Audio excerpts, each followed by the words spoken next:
मत्स्य कच्छ क्रोड मृग ते खुजट, जेथून प्रगट झाली रूपे।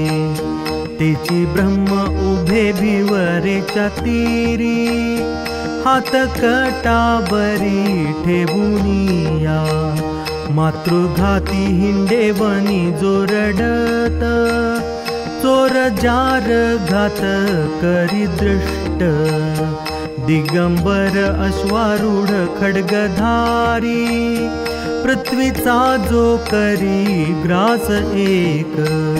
नामा म्हणे मुंगी आदि ब्रह्मवरी, नाना अवतारी एकलाची। मध्ये झाले मौन देव निज ध्यानी, बौद्ध ते म्हणूनी नावे रूप। पाखांडे बहुत कली माझी झाली, वर्णाश्रम सकळी बुडविले। पापाची या राशी जळतील नामी, निश्चय हरिनामी नाम